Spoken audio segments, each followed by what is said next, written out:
All right, so good evening. I hope we are doing good. On Friday mlisema sherehe ni ya muhimu, which is still okay. Hata mimi nilienda sherehe na ilikuwa fiti kabisa. So next week msikose kunitaga along. Otherwise, I believe sherehe kushika sana mkasahau kuwatch the videos. It's time to know kama mliwatch videos. So the videos that I shared mostly were focusing on market structure, and that's what we are starting today. There is a picture that I shared with you on the course outline that we are going to cover. This for the entire section, and number one thing was on market structure, and just to remind you that what we are covering now is under technical analysis. Okay, we said that there are two types of analysis. We said we have technical analysis and fundamental analysis. So what we are starting now is technical analysis, and then we shall go to fundamental analysis later on. When we are shifting that direction, I'll let you know. Now with technical analysis, we say that we have different types of um,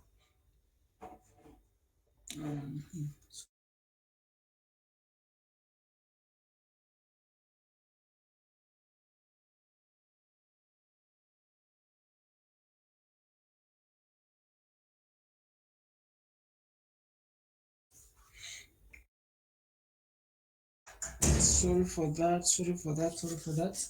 We say that when it comes to technical analysis, we have different systems or strategies that people have devised that are used to analyze the market. Basically, these systems are used to help you to predict the next pattern of the market. And for us, we said that we are going to discuss on smart money concept, which is abbreviated SMC. And now this smart money concept is now when under it we have the subtopic market structure. So we are beginning with market structure.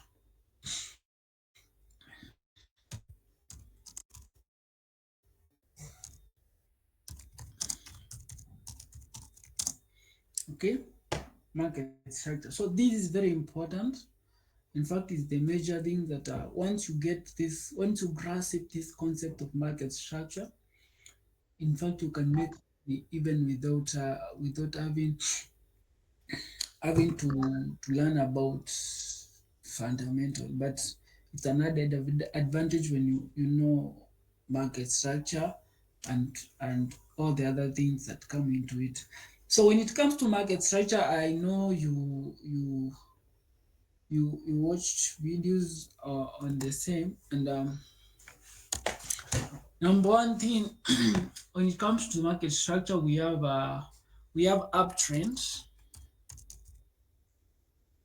uptrend, which is also called bullish move. When we are doing introduction, we talked about bulls. So when you hear about bullish, you can tell it's bulls who are in control of the markets. Number two, we have what we call downtrends, stroke bearish. When you hear about bearish, you can tell the bears are in control. And I really believe when I see the bears and bulls, you understand what I mean. Because I already discussed that. I know gonna sijui kama Greg you managed to watch the videos, but if you didn't, for bulls we mean that the buyers are in control. When you talk of bulls, we mean buyers are in control. When you talk bearish, we mean that the bears are in control, and that means like the market is going downwards. Then the last trend is consolidating market. Now, in for consolidating market, it means that the market is moving sideways. And so we're going to discuss one by one. Yes, one by one. Zote tutazipitia kinanga umbanga. Now, Very nice. Um, before I move on, I know hapo chini kwa hiyo screenshot nimetuma kuna break of structure. Break of structure is not a market structure. It's not a type of market structure, but kuna hiyo break of structure na change of character. Nimeziweka under that, but I'm going to explain to you why uh, um I have placed them there. You're going to see. So now, very importantly, I want you to note that market moves in two phases. Please note that market it moves in two phases. We have what we call impulsive move. When I say impulsive, I mean IMPULSIV.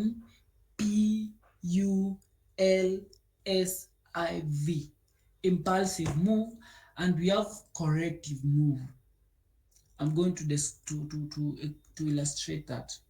Yes, so market moves in two phases. We have impulsive and corrective. Since kuna mtu amekuja kwa DM yangu akiniuliza the difference and all that, nikamwambia I'm going to cover them. So one thing, when you interact in this chart, one thing that you should have noticed by now is that market does not move in a straight line. We have we have markets where it's buying, but still suddenly it sells like that. So what is really happening in the market? We have to understand the dynamics. Why is it that hii market ikipanda hapa hivi ilishuka ikapanda ikashuka ikapanda ikashuka ikapanda ikashuka, sasa imeanza kushuka lakini bado ina bye bye. What behind this? Like market is not moving in a straight line. What's the cause? So we want to understand that. And I have said that market moves in two phases, impulsive and and corrective. Now I'm going to illustrate that. So when I mean by impulsive, it means that that is the original direction of the market. Assuming that the market is bullish, it means a bullish market. Let me first actually illustrate all let me actually it is the best approach. Let me just illustrate the three types of market structure, then now I explain to you. Now for a uptrend mean market is moving in upwards like this in a panda. The bulls are in control. It's doing something like this. Since these are market that is in an uptrend. So now for downtrend is the opposite. Market inafanya hivi.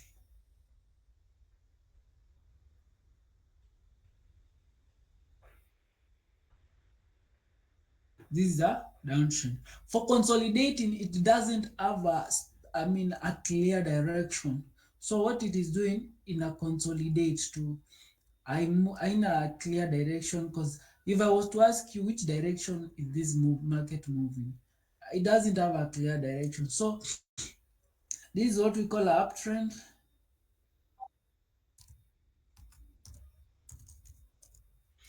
Uptrend. And then this is what we call a downtrend. This one here.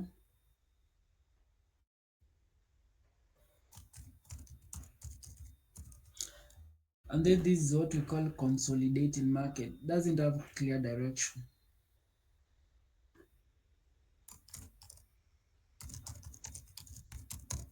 I hope we are together hadi hapo. It doesn't have a clear direction. So these are the three types of market structure. Market is uptrend, the bulls are in control for an uptrend. Downtrend, the bears the sellers are in control. For consolidating, it means we have a kind of equilibrium whereby there is none, whether bulls nor bears, none is in control. We have that kind of fight whereby none of them has won. We have that sort of equilibrium whereby when bears try to take control of the market, bulls reject. and the fight continues. So like the market is consolidating. For example, this at this point, mhm, up I be able. Let me show you in the real market. Huh? You can take a screenshot of this so that you can store it, so that you can refer back at some time. So now I want to explain something. But before I explain that something, I want to show you an example of a market that is consolidating, whereby market doesn't have a clear direction. Here,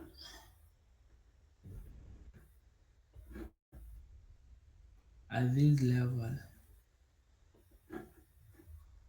The day when I'm explaining, utapatanga nini ni textbook nini. Najua nimeichora pale hivyo, nimeichora hivi, but don't expect ukienda kwa chat upate something exactly like this.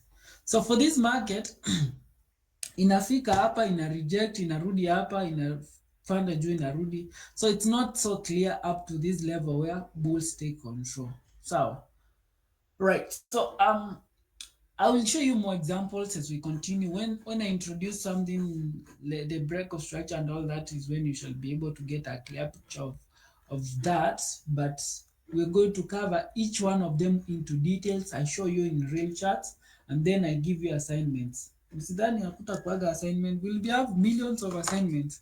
So I will require much of your concentration when it comes to this. So for now, I'm going to cover uptrend, and when we are learning this uptrend is when now I'm going to introduce you to tell you the concept of correction and impulsive, and then at the same time I'm going to tell you the rules that apply and the labeling of it.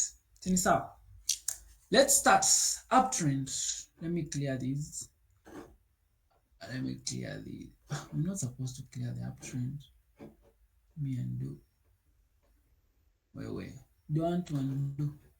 Okay, basi ringa. Ukiringa tunasonga. Okay, so for our uptrend, we have said that the market is forming. These are the language that I'm going to use, please, because this is the language that as a trader I will expect you to be using. So for uptrend, market is forming what we call higher highs, higher low, like this. It has formed a higher high, higher low, another higher high which is higher than the previous high, then it gives us a higher low, higher high which is higher than the previous high, then it gives us a higher low which is higher than the previous low here, and then the trend continues. So this is how you label that. You pick your text tool. So when you will be going through this video, maybe tomorrow or a day after, please make sure that you practice this using your trading view. This will help you so that you get used to using these tools zenye tuliweka hapa. Sawa. So you label it HH. HH means higher high. Then this is HL to mean higher low. Are we together? So instead of writing the entire, you can write it with abbreviation. So I will clone this so that I drag it here. So this becomes the next high. I'll clone this so that we label it here. We drag it here. So then that continues. You just clone, you drag, clone it. Kama unaona clone ni kazi mingi, you can just type afresh. Okay? So market is giving what? Higher high, new higher highs. Every time we get market giving us a higher low, that higher low will give us a new higher high, which is higher than the previous high. Okay? Now, this is a market that is in an uptrend. Yes, like I've said, this is an uptrend. And in an uptrend, in an uptrend, this tells you that the bulls the buyers are in control. That's why you see they are always giving us a higher high, because they are in control. The buyers are in control. Okay. Now, let me just introduce you now to the concept of correction and impulse. Now, impulse ni hii hapa. Hii hapa. Impulse, let me label and then I explain. Acha nivute so that nikitype hapa katikati haitakaa. This impulse, or what we call impulsive move. Okay. Now, what goes opposite is the correction. So impulse goes with the direction of the market, inaenda juu. But that which goes against the overall direction of the market is correction, or what we call pullback. Are we there? Yes. So a correction or a pullback. So this here inaenda against the overall trend is correction. You can call it a correction stroke pullback. Let me extend this so that ikae mzuri. Okay, so this is the correction. So what we normally see now as traders is like this is an impulse. So this is correcting this impulse. Wenye tulisoma physics, it's just the same nini. I'm sure wenye tulisoma physics tuko sawa kabisa. When we get an impulsive move, we get a move that corrects that impulse. So this is just a move that corrects. This is the impulse, so it's been corrected. Then we get another impulse, correction, impulse, correction, impulse. Then that continues up. So basically, correction, it goes against the overall trend. The overall trend is buy. So anything that goes against that overall trend, anything that is not going up, is what we call what? A correction or a pullback. I believe up to there we are much okay, and we are together. Let me just get a reaction from you so that I know we're good. And if you have any question, it's time. Hawa ni wawili wako sawa, wengine hata wapenzi hawaongei leo.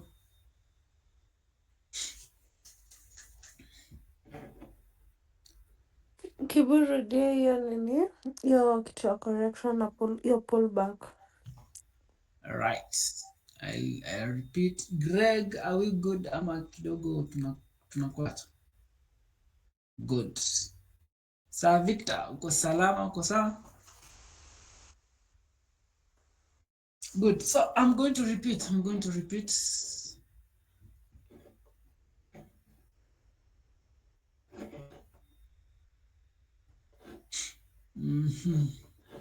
All right. What I've said is always, if the market is going up, it means in your mind you expect the market inapanda hivi, si ndio? But we always get some setbacks. These setbacks are what we call correction. So rather than the market going like this, itapanda, na kwa hiyo kupanda ishuke kidogo, ipande ishuke, ipande ishuke, ipande ishuke. However, the overall direction is ni kupanda, because ukichora trend like inaonyesha ni kupanda. So what that move that goes against the overall trend is what we are calling a correction. Now, with that said, there are rules in regards to correction. Sasa ukianza kusikia rules, jua this is what we'll be using when we are making entries. Yes. Go ahead. Mm.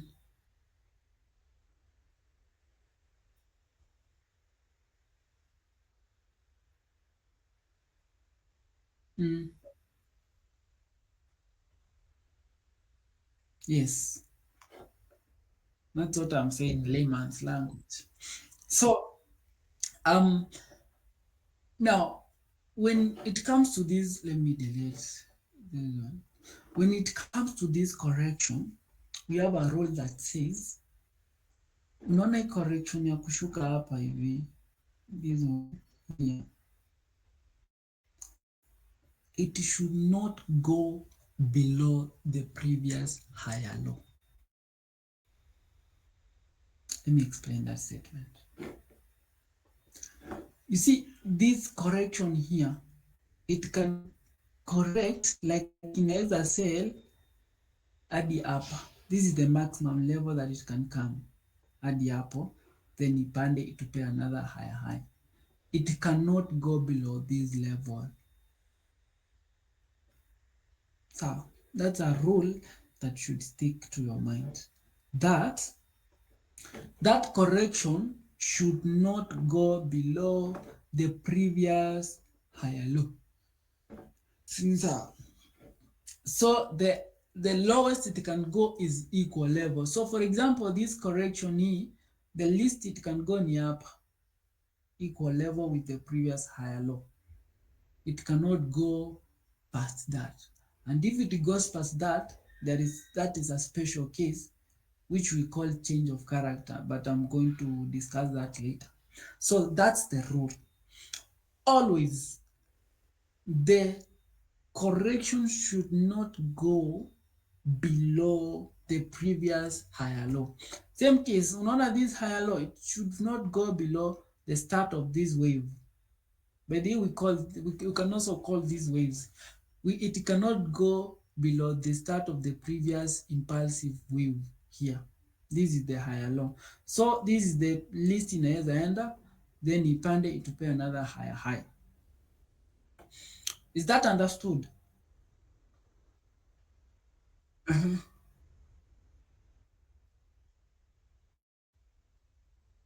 Yes, ikitoshana bado ni higher low and bado it qualifies to be called a correction.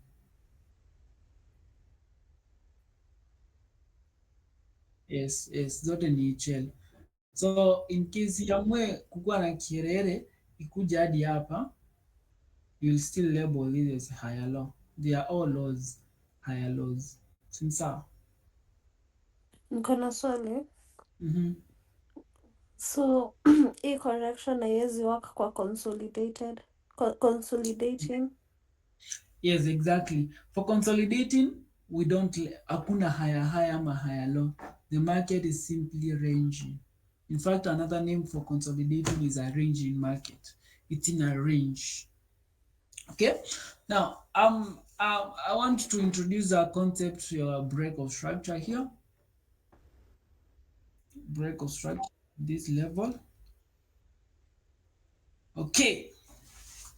Now, break of structure is when market breaks the previous higher high. So, when market breaks the previous higher high, like in this case, remember this is the highest high at this point, but we get a correction. After the correction, when market breaks the previous higher high, breaking meaning it goes past the previous higher high. We label this as break of structure. Now, we label this as break of structure. Yeah. Now, so you can write here BOS. BOS means break of structure. Same case. This is the highest high. After the correction, market forms another high. So this is what? A break of structure. Like the market has broken the previous structure, the previous high. Okay? So we call that break of structure. So this is how you're supposed to label it. Hapa juu. Then you label BOS. Okay? This is what we call break of structure. So you can do it like this. Alright. So now, let me say something. Hii nayo ni ya kuwafunza tu kutumia trading view. So ukichora hii line, iko hapa. I believe tuko kwa computer zetu. I'm just going to say it briefly, uta practice baadaye peke yako. Now, Labda ni internet yangu Cotton, I don't know. Ama unamaanisha nini ukisema real time?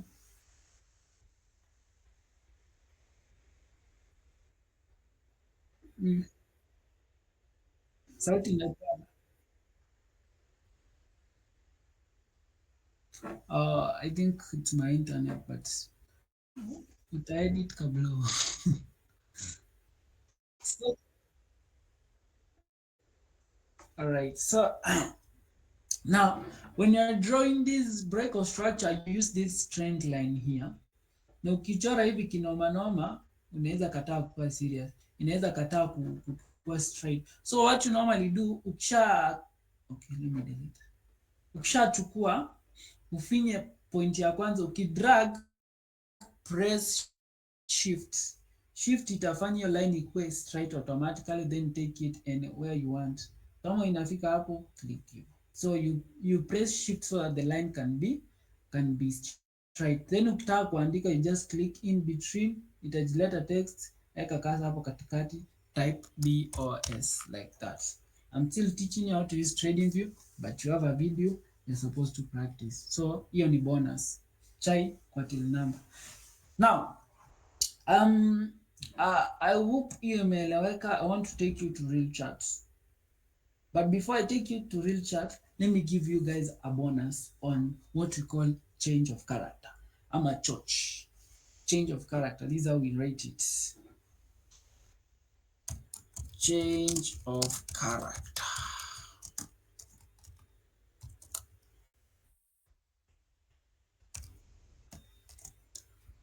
I'm a church.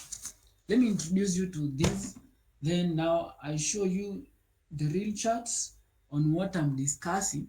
Then I will expect you to share with me, not with me, kwa group in fact. Just select a pair of your choice, then do assignment that I'll give before tomorrow. Good for your practice, and then so that you get to learn more on using this software. So now, the rule that I have given is this. Let me delete this first. The rule that I've given is if we are having market that is in an uptrend, so hii ni correction. The correction tumesema ifai kupita this point. Now, so ikikuja hapo tuna expect iendelee kupanda. Itupe another higher high. So what happens if it comes past it? Because we have those situations. So that is what we call change of character. And what does it signify? It signifies that this uptrend imeisha. So that the bulls have been overpowered by the bears. So now bears are taking control of the market. So now market itaanza kushuka, itaanza kukua ina downtrend. Sini sawa? So what happens? You label this level here. Remember this is the last HL. Sini sawa? And this is we have a high here.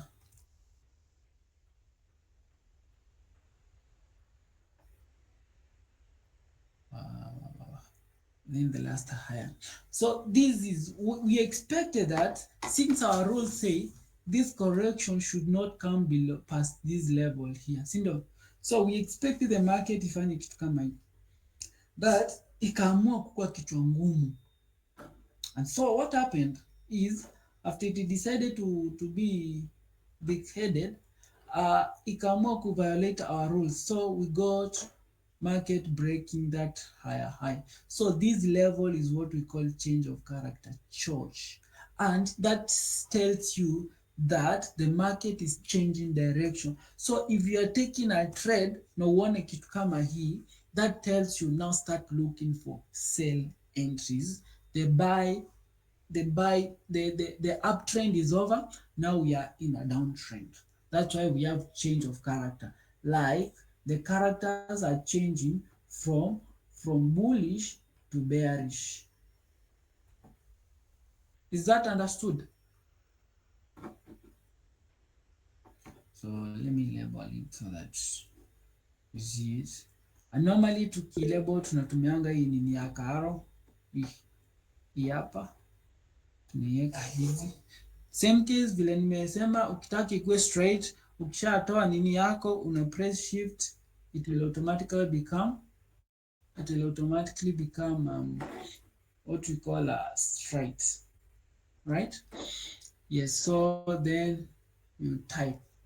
As for me, you can already predefined nini za kuiandika hivi. So change of character. This way you should label the change of character. Please, nikifunza watu wengine naonanga wakiweka hapa, please ni makosa. Haki uyi ni makosa. Yes. Inafaa kukua hapa chini. Where it has violated. So now, once it has done that, our break of structures inaanza kukuja huku chini. Juu it's the opposite. Ndio. Our break of structure zinaanza huku chini. So our break of structure aweki huku juu. There is nothing that is being broken. What is being broken is under here. So this is where you start doing the what we call break of structure zinakuwa hapa. Nataka uone it's the opposite. It's the exact opposite.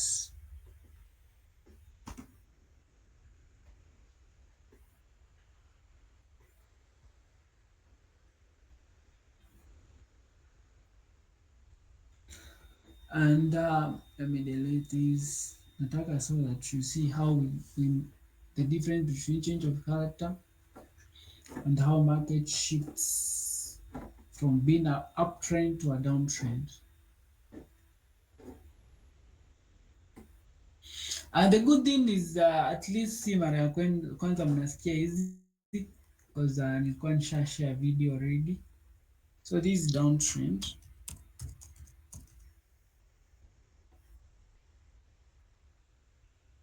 Downtrend. This market is going to the down. So, and this uptrend, in uptrend hapa.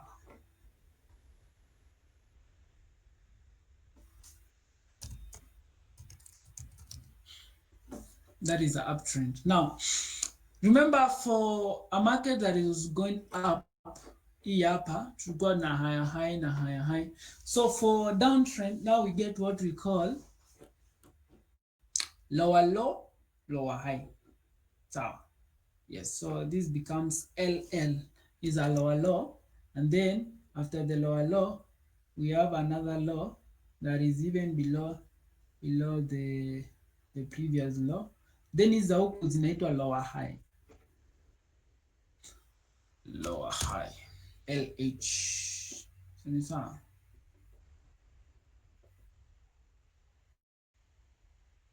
Like this.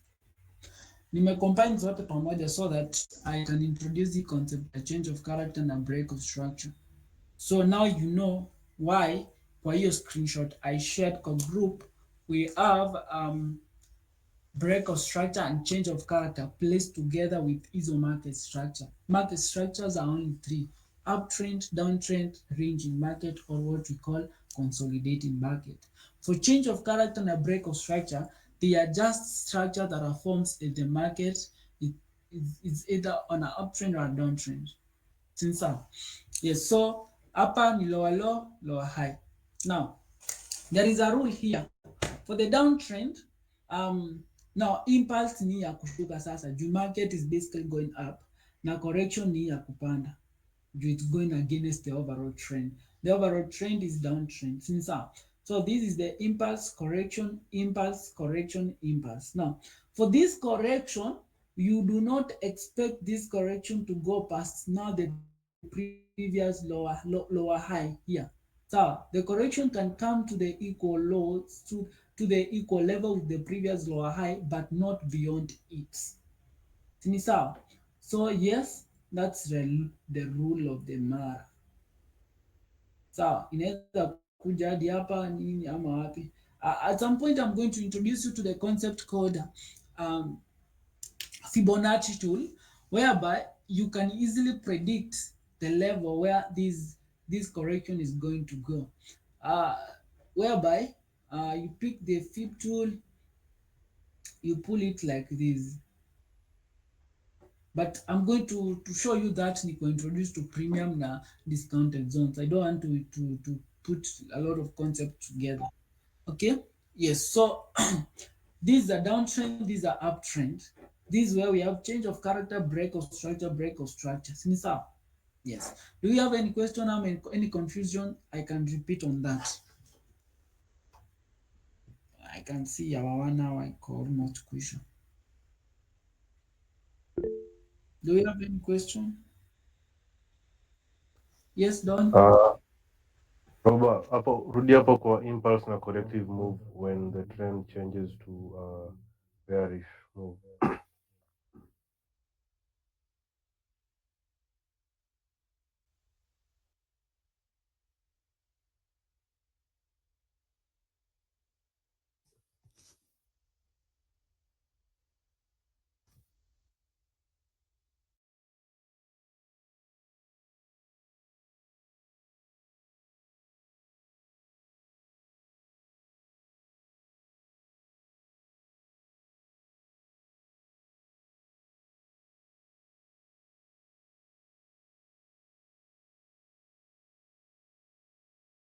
Makosa ni yangu vile nimepaya paya. Okay, so downtrend is basically a market that is going down, just like the name suggests. And I've said that in a downtrend, the bears or the sellers are in control of the market. So in a downtrend, we expect the market to be going down. But if it goes against, that is a correction. Then if it goes down, that is an impulse. Correction, impulse. Correction, impulse. So these are market that is selling. Since market that it's in a downtrend like that. And be slow so that you understand, because if you miss this concept, itakuwa ngumu. So now with this, in this case, this is the impulse. Sorry, should have done the opposite like this.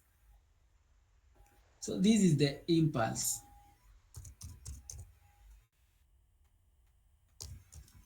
So, because it's going with the direct, like it aligns with the overall direction of the market. However, for the one that goes against the overall direction of the market is what we call now the correction. So now this is the correction. I've said you can call it a correction or a pullback. Since when it comes to uptrend is the opposite. I want you to get the difference. Since now this is the lower low. Acha niziclone so that when I label them neither you get in it. Misbehaving. Nini yangu imeamua leo itaki kuandu. Imeamua kuandu kila kitu. Okay. Ya mwisho. Ya mwisho sasa. Ya mwisho. Aha. Anyway. Sawa. Inaringa. So this is the lower low. Acha niokote hii lower high. Niokote ya huku. Okay, si lazima ufanye hivi, ni mimi niko lazy tu. I just be lazy.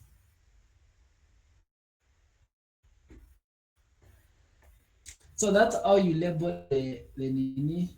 And contrary to hii nini ingine,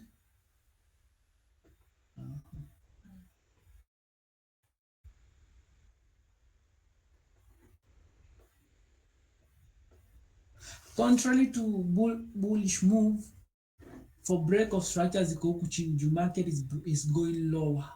So this low, tunapata another low that is lower than the previous low. Then get another low that is lower than the previous low, like that. So break of structure zake ziko chini.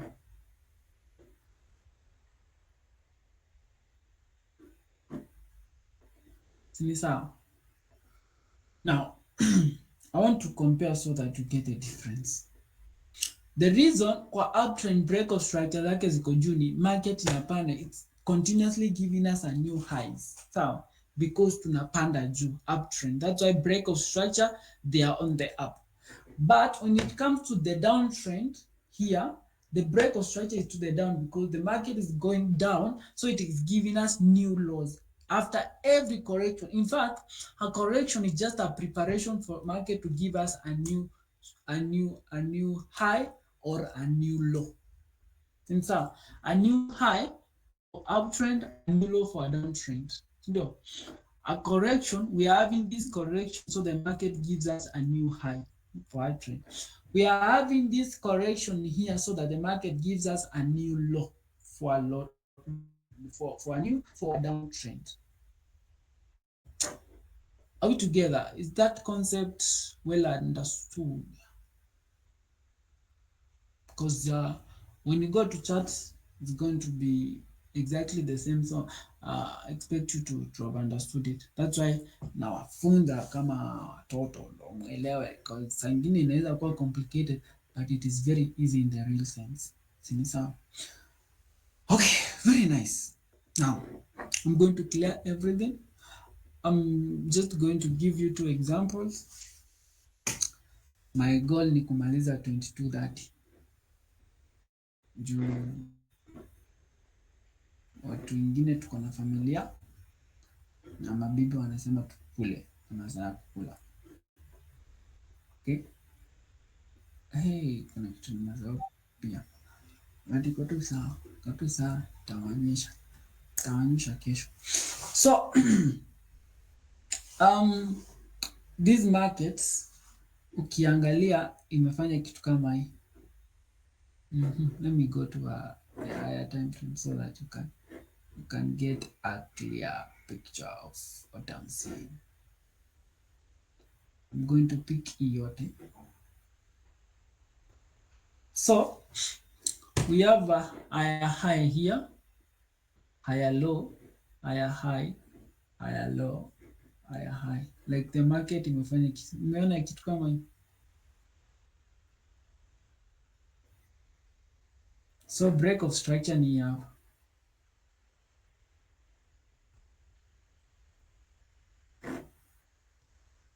Imeonekana? Hapa najua kidogo vitu zitachanganyikana kidogo, but don't worry. Hatukimbii. We are moving slow pace. So now let me repeat that when I'm labeling well.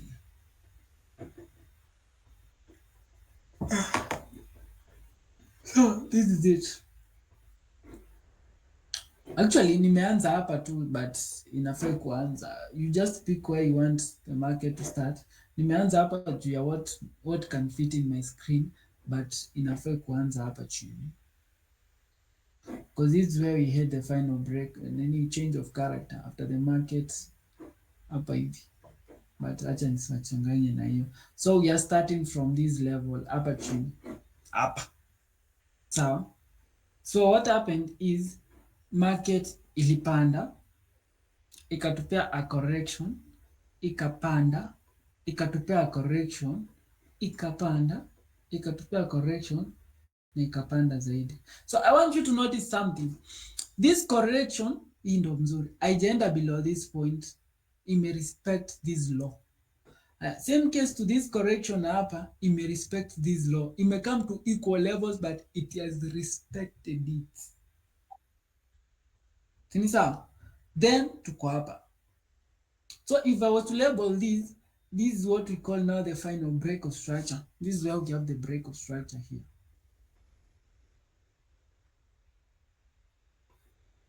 Sini sawa?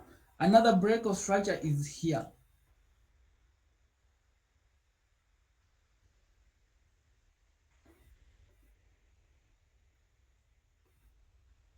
Sini sawa? So this is my higher high. This is my higher low.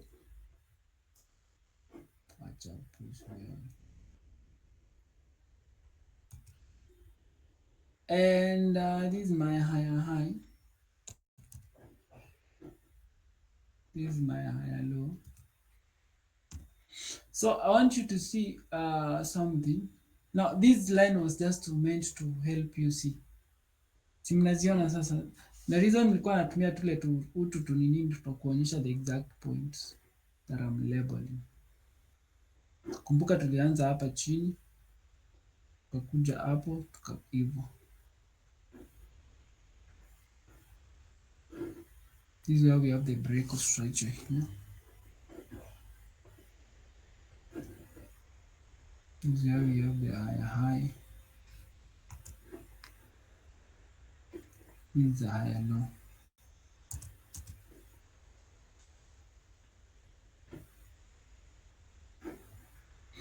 Inaeleweka? Can we see what we had seen copied? So this is what normally happens, and that's why it is easy for you to predict the direction of the market. So now after every impulse, we always get a correction. That is a must. So like what I'm saying is, after market imepanda hivi, relax. After market imepanda hivi, we had to get this correction. And in mind you knew that this correction ifai kupita hapa hii level. So ikifika hapa unachukua buy ukijua market lazima itatupea break of structure huku. So now that tells you can easily predict what is going to happen next here. Now this is a live chart. Now say hapa tuko kwa live chart. You can easily predict that this market is going to sell to some zone here. It's going to sell before we get another break of structure like that. Isn't that sweet? Know how it's able, you can easily predict the direction of the market and take an entry. So ukiambua hii ni scam, usikubali, ni akili kidogo tu. Market will always form structures. And kama you're serious, you can even screenshot these. Ngoja, this is exactly what's gonna happen. Unaweza screenshot uangalie, this is what will play out. Nisa? So in fact niko na analysis za hii mwaka yote. Hivyo tu. Hizi ni analysis za this year. This whole year. So we capitalize on this sell, na market ikifika hapa tunachukua this buy, we go with it. We are done for the year. Ushanunua gari yako. That easy. So one thing that you should learn is just learn those rules. Learn how to identify market structure. For example, if I was to ask you what is the market structure, currently the market is uptrend. Juu market inatupea higher highs na higher low, haijatupea lower low anywhere, si ndio? Inaenda ikitupea break of structure, new highs. So here we are correcting. These are correction. In fact, let me show you. These are corrections. Hii ni correction, hii ni correction. Hii ni impulse. Let me change the color so that you can see the difference. And this is an impulse. So we are in a correction. One thing that you will know about correction, they are usually very slow. Very slow. Slow kabisa. And they are azinanga direction. Zinakuanga chopi. So I'm going to show you a perfect example of what I'm saying. Let me just pick another random pair. I hope this understood. So I'm just going to give you one example. Then we meet tomorrow. We continue with the same thing. We have to practice on this so that you can easily see them. So then kesho nitawaonyesha. We have the major structure. What we are showing is the major structure. I'm sure kuna mtu ashaona kitu inside. Inside kuna hata two structures tunakaa hivi. Tuko kwa uptrend. So hii uptrend kubwa pia imeformua na twingine ndani tudogo. I'm sure kuna mtu ashaona tu vitu kama huku ndani. So tomorrow I'm going to show you that. How you can use we have main structure, we have now the minor structures. Sinsa. But then before we get there, we have to understand market moves in a correction, impulse. And after every impulse, we have to get a correction. And then from there, you can easily identify the internal structure. Now, those minor structures we are calling now the internal structures, right? Now, I just want to illustrate to you that which name should I use?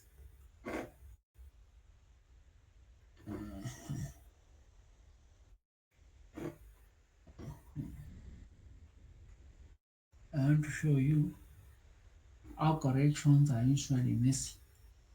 Because they're messed up. Always.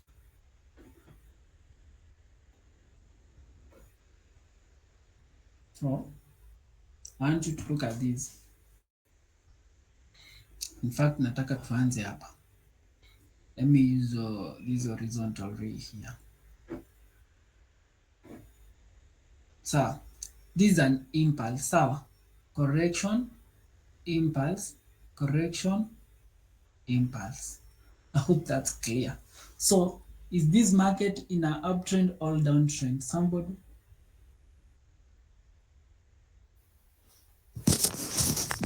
Going uptrend. It's in an uptrend, right? So now, with the uptrend, this is the impulse. I want you to see something. With the impulse, zina move sana as opposed to haka ka correction. Unaona ka correction kako chopi chopi. Kako hivi tu. Kako hivi tu. Just compare the size of candlesticks za impulse na za correction. Look at these candlesticks, compare them to hizi za hapa. Ziko tu hivi hivi, zinakaa ujinga ujinga tu. Unaona? Now, let's move on. This impulse. Unaona candlesticks zake vile zina make sense. Now, compare them to hizi ziko hapa hivi. Hii correction iko hapa. Unaona vile zinakaa ujinga. Then impulse ikianza, ma candlesticks mzuri zinakaa mzuri.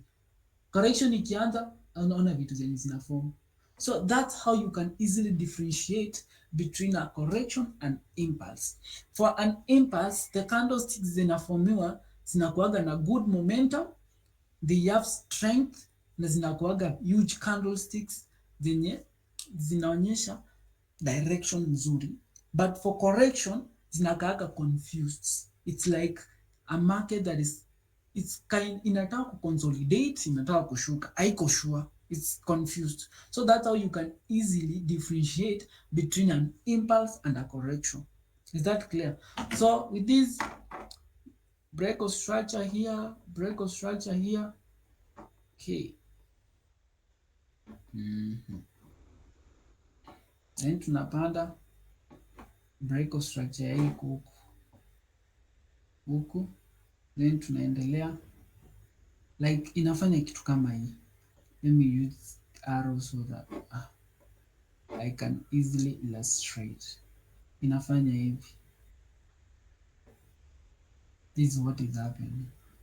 And I want you just to be keen and see, compare an impulse kama hii with aka kakosokoso hapa. Like aka tu kaka make sense.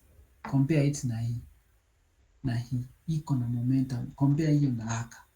So that's how you can easily differentiate a correction and an impulse. The reason I'm insisting on this is because you have an added advantage if you can see a difference between impulse and a correction, and you can easily know this is a higher high, this is a higher low, and understand the phase that the market is in. We have said market moves in two phases, impulse and a correction. So when you know where the phase in which the market is in, you can easily tell where you're going to take your profits. Because think of it, if you thought this is an impulse and you're targeting break of structure at this level, you're confused. Break of structure iko huku, you this is a correction. You don't expect the market to go below this level. So such dynamics, you should understand the phase which market is in. Right. Cotton, you can stop recording. Can I finish there?